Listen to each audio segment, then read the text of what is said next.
5 seconds. Mr.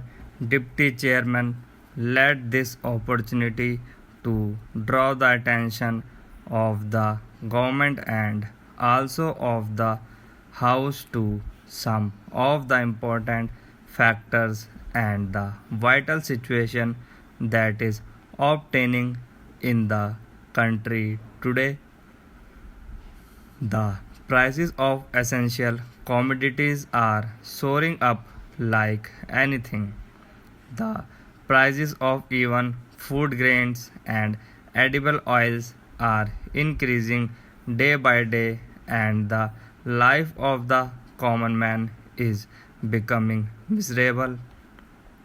There is no use of preaching to the business people, black marketeers, and hoarders unless the government takes some stringent action against the black marketeers and hoarders.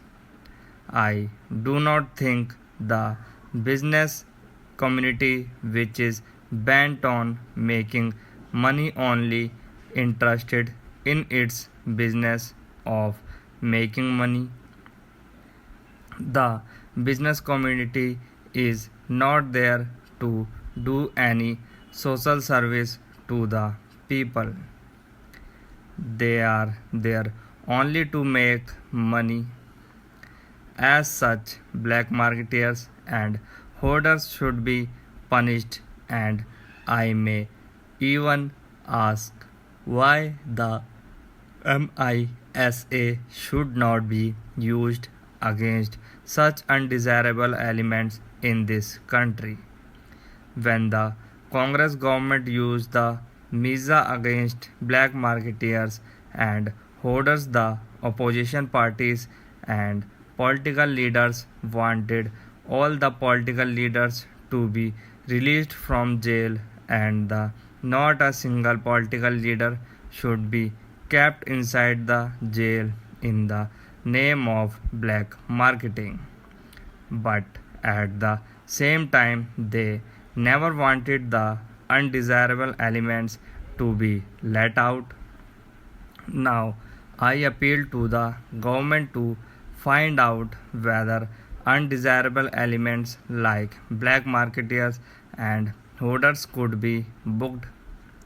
At the same time, full liberty should be given to the courts of law, and the courts of law should not be closed to those people.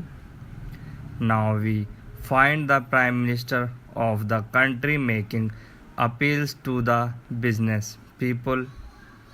But how long do you go on making appeals to them to lower the prices? So I appeal to the government to see that the prices of essential goods are reduced so that they come within the reach of the common man. Sir, the agricultural production is going down because the prices of fertilizers are going up. The cost of agricultural production is shooting up day by day, and the backbone of the agriculturist and the small farmers have been broken today. He is not in a position to do his cultivation. I say that the small marginal farmers does not get credit facilities from the government or from the bank. So I appeal to the government to help the agriculturists and the small farmers so that they may do their cultivations work properly, and the agricultural production on the country is increased. We were stating that a crop insurance scheme should be chalked out so that it would give relief to the farmer. His crop has to depend on the vagaries of nature.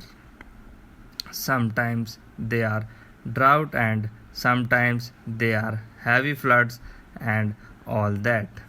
So there should be a crop insurance scheme. I hope the government will consider this matter. Then there is the question of excise duty on BDs. I do not know why the government did not leave this item. BD is used by the commonest man and it is not a luxury item. I appeal to the government that even at this late stage they should reconsider their stand. They should not be dogmatic on this matter and they should not take it as a prestige issue. After all, BD is being consumed by the commonest man. Lakhs and lakhs of people are dependent on BD for their livelihood. They are working as BD workers in BD factories. So, I appeal to the government that the excise duty on BDs should be reduced and there should be no tax on BDs. Sir, I am also bring to the notice of the government another important matter of the Karnataka state. In Karnataka state, the constitution machinery has failed today and the central government has appointed judge to go into the corruption charges against the chief minister of Karnataka. This is the first time that a chief minister has challenged the authority of the central government to appoint a judge against his will. The chief minister says that the central government has got no authority to appoint a judge against his will. Now the matter is pending in the Supreme Court. Not only that, the Karnataka chief minister appointed his own judge to go into the corruption charges against him and his own officers to place the records before the judge appointed by him. That thing is going on in Karnataka. Apart from this, rebel ministers have come up. The chief minister and the ministers are collectively responsible to the people at large. But what is going on there? The chief minister has no confidence in his own ministers. They are known as rebel ministers. Neither have they resigned from the Karnataka cabinet nor has the chief minister shunted them out. These are the affairs of the Karnataka state. I plead the central government to take appropriate steps to run the government machinery smoothly.